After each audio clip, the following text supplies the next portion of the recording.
Hello and welcome to Surveyor Says, the podcast from the National Society of Professional Surveyors. Each week, we bring you fascinating guests that are involved in the profession of surveying.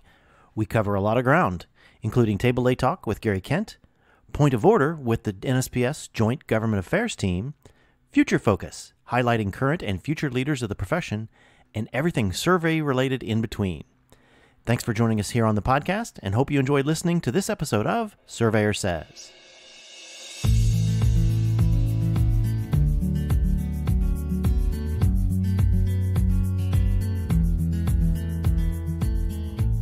Hello and welcome to another episode of Surveyor Says. My name is Tim Burch, and I have two special guests with me today. We have a desperate need for evaluators. NSPS has been long affiliated with I'll call it an association, an organization called ABET. I don't, for the life of me, can't roll it off my tongue what it stands for. So we've got two ABET professionals here that will bring us up to speed on what exactly is ABET, how it goes into the colleges, universities, and does the accreditation, and what it takes to become an ABET evaluator. My first guest is actually, I've got to be full disclosure. We are co-workers, and I've known Becki for quite a while. It's Becki Popeck, professional land surveyor here in Illinois, works with me at Space Co. in Rosemont, Illinois. And it's also, and then also Robert Schmidt, a longtime educator, retired now, and he'll give us from the university side, the educator side of some things. So, Becki, let's start with you. Give us a little bit of background on who you are, what you are, and how the heck you came to figure out you wanted to be part of ABET. So I graduated from Purdue with a bachelor's in civil engineering and a bachelor's in land survey engineering. A couple years later, I was at the Land Surveyors Conference, and my program chair was the NSPS liaison at that time, and he was doing PEV training on the Saturday seminar. And he said, "You came from an EAC program," which at the time I didn't know what that meant. "Why don't you stay and check out the PEV training?" And so I did. The first year I went out to visit the Penn State Wilkes-Barre program. In fact, Bob Schmidt was my PEV for that visit. And I have been hooked ever since. So that was 2007. So I've been at this now for 14 years. Nice. All right, Mr. Schmidt, you do have, obviously she's vouching for you very heavily, first PEV, and you've been involved with ABET for quite a while. Would you tell us a little bit about yourself and how you've come to evolve through ABET? Sure. I started with ABET before it was ABET. I started with it when it was ECPD, and that was back in the 1970s. We have a program evaluator now who told me that he was 6 years old at that point. That's a way to make yourself feel old. So I started because the school I was teaching at, which was a 2-year technical school in Vermont, known as Vermont Technical College, in order to be promoted, I either had to be professionally active locally or nationally. And I took national, and at that time I was involved with an organization that no longer exists called the American Congress of Surveying and Mapping. And in 1 year, I got the program criteria developed for engineering technology programs in surveying. And then I was appointed by ACSM to go into become a program evaluator for surveying technology programs. And that just continued to grow. The person representing, ACSM, they didn't want him back on the technology group, and they moved me from a PEV to a commission member. And I went out on visits. I became eventually chair of the Engineering Technology Commission, and started a review process for ABET that to save some time, because people wanted to have another day, and that process is still being used today, but by 2 of the 3 commissions, actually 3 of the 4, but two of the three that NSPS is involved with, and that's called panelized review. Okay. I was out for a while because of politics within ACSM. We know that that exists. And I got pulled back in, and I now represent NSPS on the Board of Delegates. Very nice. Now, as far as ABET itself, for those, including myself, what does ABET stand for? What is ABET? Becki, you want to give that to us? Uh-oh, she's got the sneeze button on. ABET stands for ABET. It used to stand for the Accreditation Board for Engineering and Technology. There we go. Okay. It is ABET now, kind of like FedEx is now FedEx and not Federal Express. Very good. And I've tried to explain that to people too, and they're like, I don't know that okay, but it's ABET. It's just ABET. ABET has been around in some form has been around for a long time, right? I mean, going way back several decades. 1932. 1932. Wow. So it's evolved to where it is today. I guess, who is ABET? How does it exist as an organization? And then where do the volunteers, evaluators, and all those things come into play? Bobby, give us a little background on how ABET is set up. ABET was set up, Becky's correct, in 1932 by 5 major professional societies. 4 of them major professional societies. The 5th one is now known as NCES. And the licensing people wanted to get a group together that could look at and judge what a quality program was. And they started up ECPD ABET. Okay. And the one thing is that originally they said that we would do away with the FE exam, what's now known as the FE exam for engineering, once this organization was set up and running well. NCES has not done away with that first exam.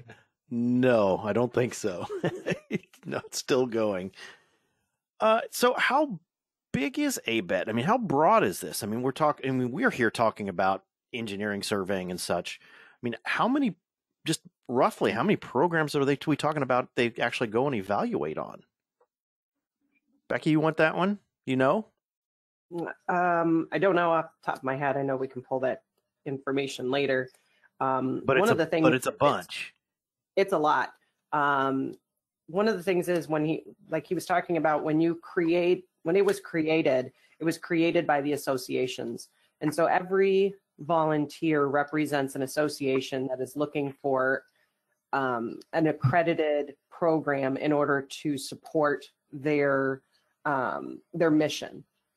And so those volunteers actually make up probably close to 90% of the ABET organization itself. It's supported by a really small permanent staff, but the organization itself is made up of those member societies. They're what drive the agenda. They're what drive the changes and all of the information that we're doing this for. So really the need for and the want for education or accreditation is coming from those individual professional societies. Okay, that makes sense. I mean, I'm kind of likening it to NSPS. We have a small core company, let's call it, say, but yet you have all these you got this board of directors from nationwide that are volunteers, and they do their part to help guide the society and such. So that makes sense. That makes a lot more sense. All right, since we're really focusing on surveying here, what types of things does a surveying program really need to have to even just basically qualify for accreditation? Bob, what do you look for in a program, and what kind of criteria do they even have to at least start with to be considered for accreditation?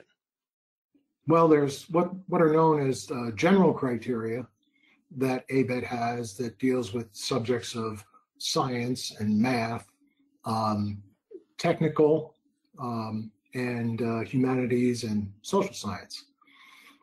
they allow the professional societies to develop what is known as the program criteria, which in this case would be the specific surveying related coursework. And they vary between specifying outcomes to specifying courses to now specifying coursework. And so that's where the professional society gets in, and NSPS redid its program criteria for the 3 commissions that it's members of a year ago. Okay. So, I mean, and I'll ask both of you, whoever wants to throw it in, approximately how many accredited programs do we have in the United States? Because obviously some states are requiring education for licensure, but yet not every state has a program. But how many states across the country are accredited? Becki, you got an answer on that one. I don't mean to test you on the other one. I don't have that one. I do have the surveying program somewhere. I did those a couple of years ago. But the one thing that I wanted to talk about is to explain, because we keep mentioning these commissions. Right. And basically NSPS is in a unique position where it sits on 3 different commissions. One is the Engineering Accreditation Commission, one is the Engineering Technology Accreditation Commission, and one is the Applied Natural Science Commission. And basically what it does is it breaks down the 3 different ways that you could be housed in an institution and still be accredited to produce a land surveying graduate. So they're looking, if you're in the School of Engineering and you get a Bachelor of Science in Engineering, you would be accredited by the Engineering Commission. If you're in a technology program, you're coming out of the technology. We've got programs that are in science-based, that are in geology, that are in geography, and I think we've got one in a business school somewhere. So those ones then come under the Applied and Natural Sciences program or commission. So we sit in a unique position that way, where our programs can be very math heavy, or they can be very field heavy, or they kind of get to create their own path based on what their graduates are looking for and what their I totally lost my train of thought. That's okay. That's okay. I guess that's one question I have going forward with some of this stuff. And you're talking about the 3 different paths with some of these schools and their curriculums. How is this going to morph and modify going forward with technology? I guess obviously the means of measurement are changing all of the time. Some of the methodologies and the procedures are changing. Does that come into play when it helps to help evaluate a program? Who's moving forward with technology? Who's really just staying with the basics and teaching the basics? What do you see there, Bob? I see major changes coming because of computers and electronics and all the rest of that stuff that's aligned with the field of surveying. And this is why I've personally been pushing the various commissions to require, instead of recommend, a 6-year review of the program criteria from the professional society. Okay.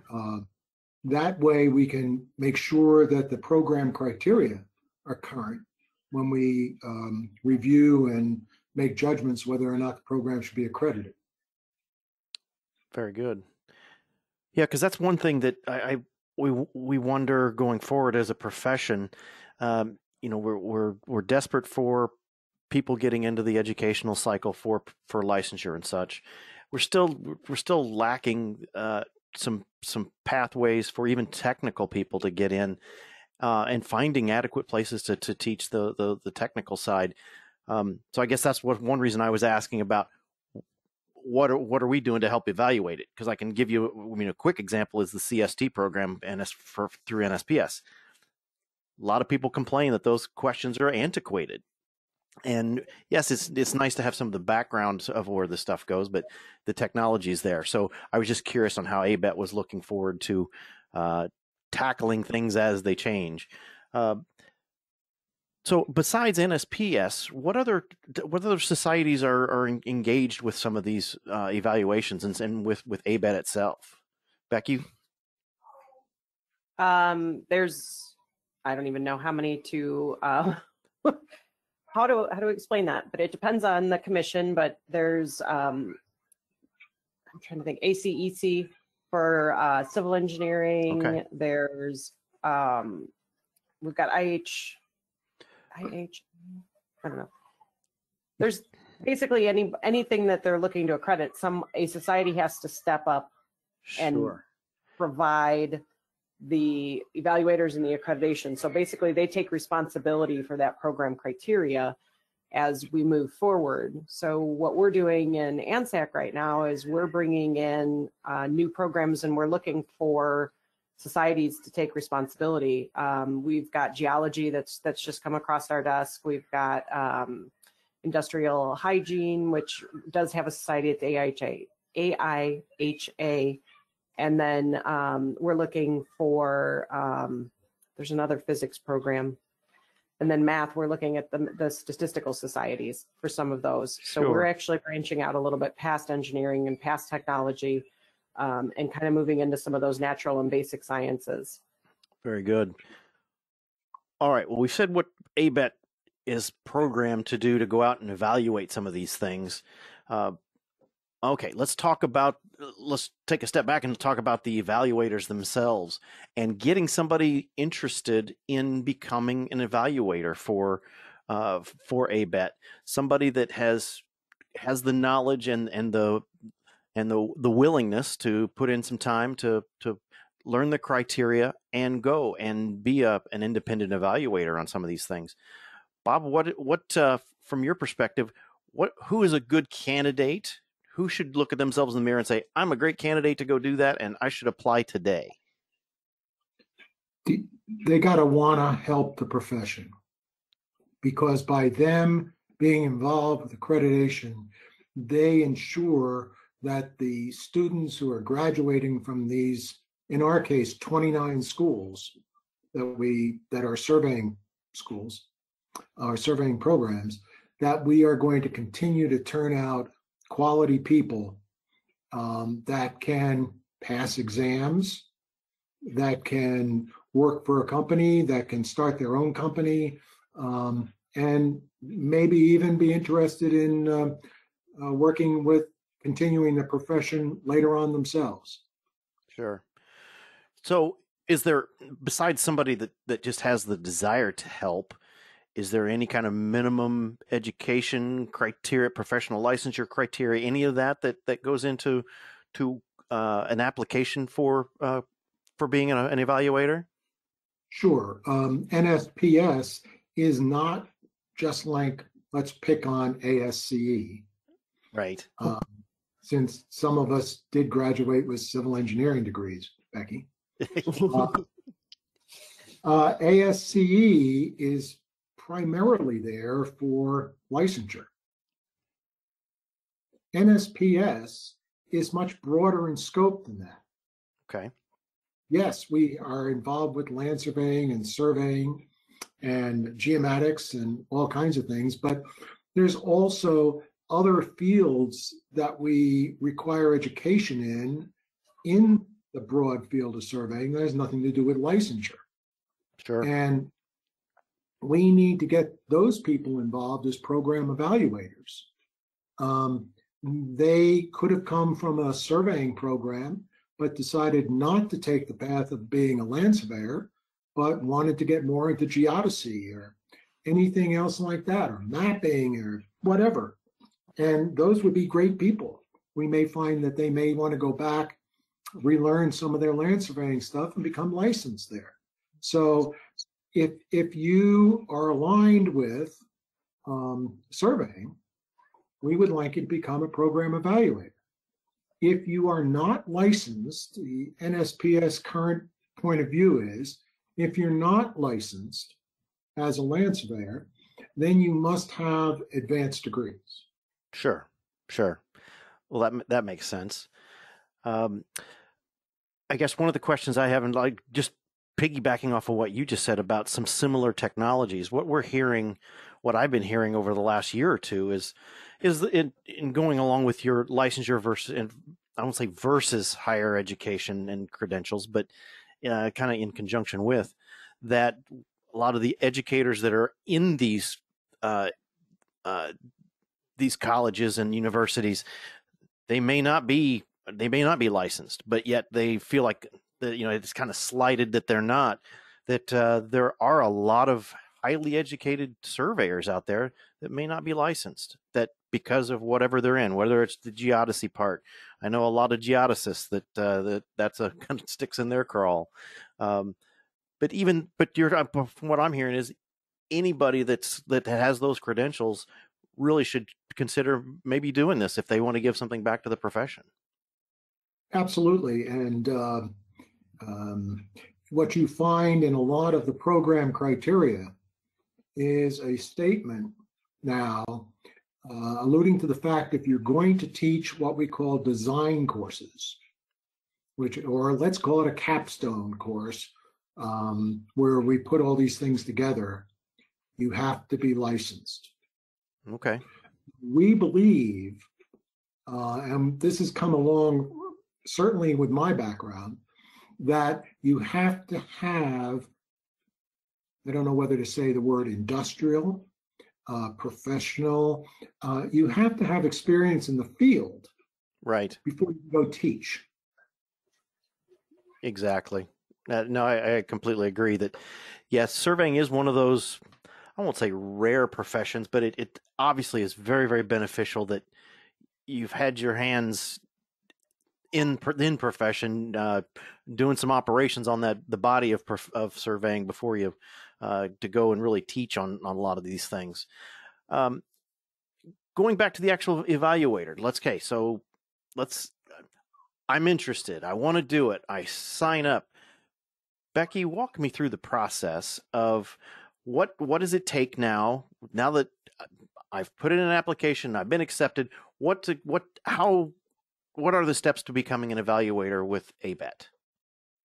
So the next step in the process is once you've been accepted and approved by your member society, you will then go to Baltimore to ABET headquarters, and you will basically participate in a 2-day mock visit. So what you do is you basically go, they give you a self-study, they put you in a team, you go through the visit process, you write a report, you do the entire process of what you would do on a traditional visit, and basically they walk you through what the process should look like and what you should be expecting from that visit. And then for NSPS on top of that, you'll go on an observer visit where you will not be the responsible party. You'll actually go to an institution, or you'll actually do the institutional review. You'll work with a seasoned PEV, someone that'll guide you through the process, and you'll be able to participate and see it in real time or in action, I guess. And then your third, I guess, experience would be you out there being the person responsible for the report, the program review, all of that moving forward. Without getting too deep into the criteria and such, but what types of things is an evaluator looking at a program? I know we've listed out the criteria that you're working off of, but I mean, just in general terms, what's a successful program? What does it have and what does it lack?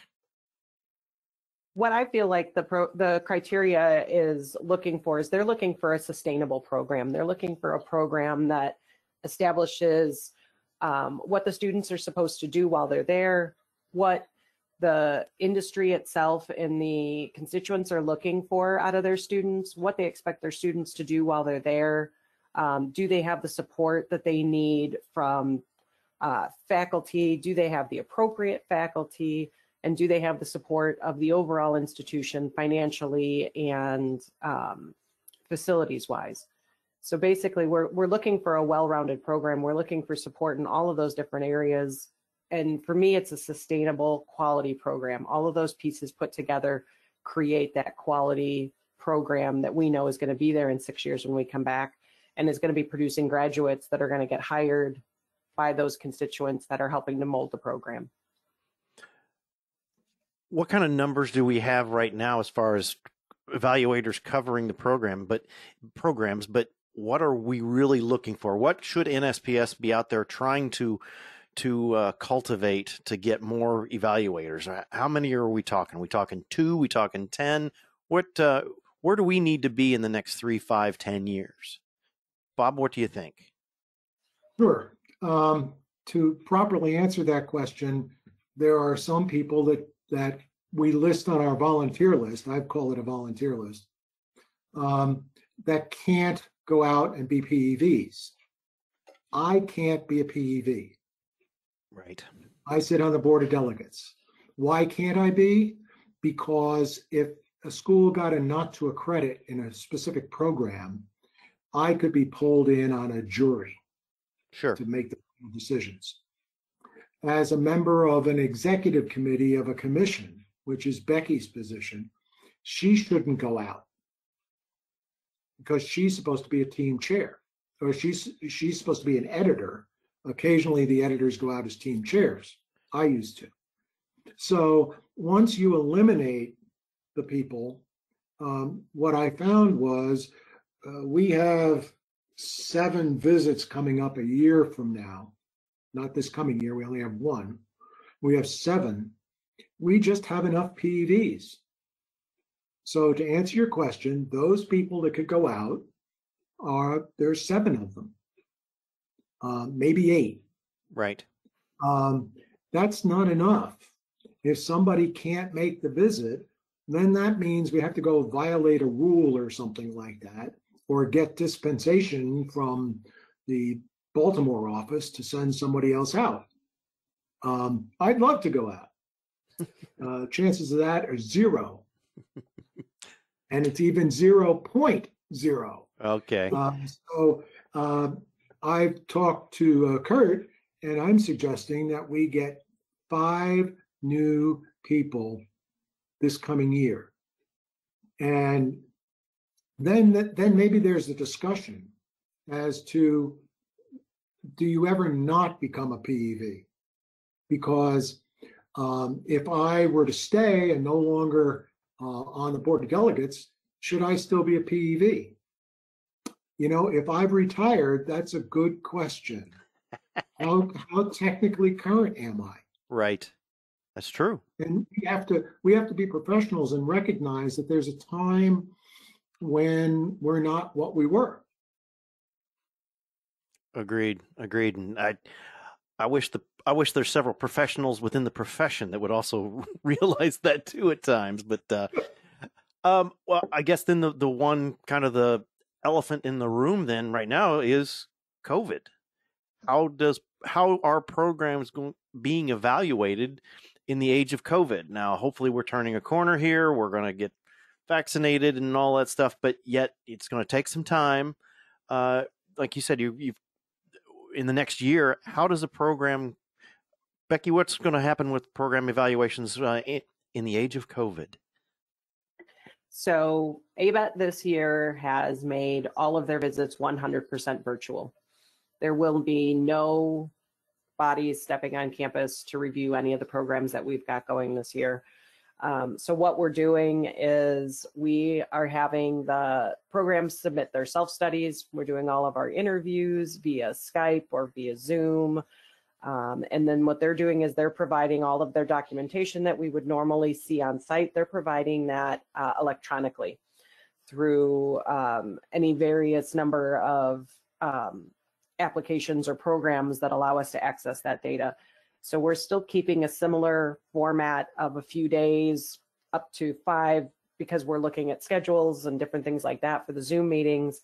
But it's a very similar process. We're trying to keep that schedule on task. We're trying to get as many of the programs evaluated this year as possible. We've had really good feedback so far on this process. A lot of the early teams we've been doing webinars. I think we're up to virtual review webinar number 8, where we're doing lessons learned as they go through and as we get further into it. Our last one in November, we were halfway through all of the visits for this year. And we were starting to get very positive feedback from a lot of the institutions on the process and on how well it was going. Well, good. Well, good. Because I know that's one thing that I think COVID for not just corporations, but for organizations. I mean, I can speak for NSPS that we rapidly went to virtual back in the spring.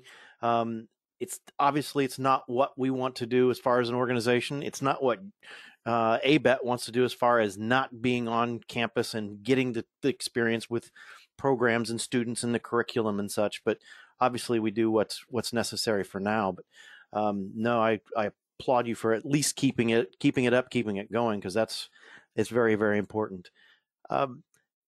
Anything else you would like to just make a plea to anybody out there about us being an evaluator? And what do you think? Final thoughts, Becki. What do you think about where do we need to be as far as getting evaluators? My final thought is it's not just educators. When I first started, there was a large percentage that are educators because they're going out and they're seeing other programs, they're getting that benefit out there. My favorite thing about going on visits was getting to interact with the students as a PEV. I felt like it was a recharge every year to go and see that fresh, this is what it looks like to be new to the profession. This is what that fire looks like. And it would kind of give me that rejuvenation every year to go see those students. And it's a concrete way to give back to the profession, to make sure that there's people that are out there to come up through the profession and follow behind us when in 5, 10, 20 years, because these programs are what we need to do that. I've met some amazing people too. I mean, I can't discount that. Between being an evaluator, the team chairs I've had, the places I've gotten to go to, the faculties I've met at different places, and the friends that I have made for a lifetime through the commission. It's just been a wonderful experience for me. I couldn't recommend it more to anybody. Well, I know I've just, like I said at the start, Becki and I have been friends for quite a while before we were actually fellow employees. That I knew she's been involved in this, and that's, just it's one thing to, for most surveyors, you see the twinkle in their eye with their jobs themselves. They like their jobs, but you get her to talking about ABET, and she lights up. So I do say that. Bob, obviously you've been involved with this program a long time. It's got to be kind of a labor of love for you then to have stuck with something like this, because obviously if you didn't like it, you wouldn't have stuck around with it. What's some of your final thoughts on becoming an ABET evaluator? Well, I'd like to broaden that. I'd like to say not only an ABET evaluator, but I'd also like to point out that many of us know or have found out of schools that offer programs in surveying. And a lot of those programs aren't seeking accreditation. We're one of the few, if not the only, professional society that is in 3 commissions of the 4. And I was there when what's now ANSAC was started. It was originally called the Related Accreditation Commission. The push was led by a person by the name of David Gibson, who's no longer with us. And he was down in Florida. This is a big, important thing. And I think Becki hit all the nails on the head. You will make friends and you'll make professional colleagues that are going to be with you for the rest of your life. And we need people to move up and take some of the slots that are being filled by some of us old guys. I put a note on the bottom of one of the handouts I had for the ABET volunteers. And there were some where I listed the experience they've had as PEVs. And I put a note down. Those with missing years of experience have more years than I have fingers. So I left them blank. Nice. I'm one of those. Person who's my associate on the board of delegates is another one of those. And so we need to make sure we remain current, and we need this push. Well, very good. Well, that was, I tell you what, you both have been very, very good and succinct about what we're looking for. I mean, that's basically what it comes down to is I don't think NSPS has done a very good job of really promoting this and really saying what we need and who we're after. And that's one reason it was important to get you both on here and just tell us in your own words what this is about. What are you getting yourself into in entering the process? And like you said, Becki, the relationships and the experiences you've had, it makes it all well worth it. So I thank you both for making time. Oh yeah, go right ahead, please do. I think that for people who were in my position, it was a lot easier to make the commitment because institutions of higher learning are willing to give a lot of professional credit to people who are program evaluators. Sure. I got offered a job at one institution because I was involved. I turned the institution down because they wanted me to teach air conditioning and refrigeration, and they were going to have a mechanical engineer teach surveying. Oh boy. Which didn't make any sense to me. But it's a little harder in industry. It's a little harder for the business to understand the person being away. And the person is away for 3 days. Right. And but they're taking a lot of the time on their own. And so let's think about that also. And Becki's been very lucky. She has a great boss, from what I understand. Yeah, he can be a sorry. Oh wait, that's not who we're talking about. We're talking about me. Okay. No, exactly. Well, we are. You're right, Bob. We are very fortunate. We've got a firm that allows Becki to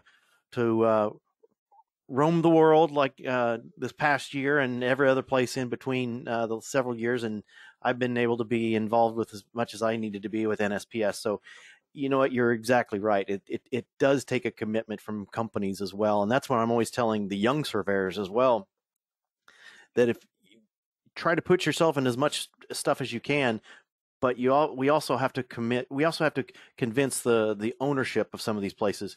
You got to back the young people. You've got to be able to let them experience and let them grow, because that is our future, and that's really who we need to make sure that gets involved in some of this stuff early. So I guess that's one reason I've always been in awe of Becki and of how early she got involved in this, and it's very admirable what she's been able to pull off. And on the flip side, Bob, now getting to know you and getting to know your career, bravo to staying with us all these years. That's awesome, because if we don't have this kind of support, these things do not continue and they do not have success. So once again, I thank you both for joining us. You know what? At some point in time, I think I'd like to have you both back on after we get our 5 evaluators and see how things are going in the world of ABET. So we'll get you back on it another day. So that's it for us for here. This is actually the last regular show of the year, 2012. Hopefully we'll put this thing in the rearview mirror. And we've got a recap show coming up with Kurt next week. So for NSPS, this is Tim Burch, and we say so long 2020, hopefully better in 2021. Thanks.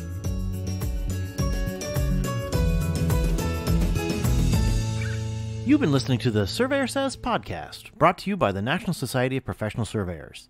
If you have any questions about today's episode or any other topic, please email us at info@nsps.us.com, and we are here to help.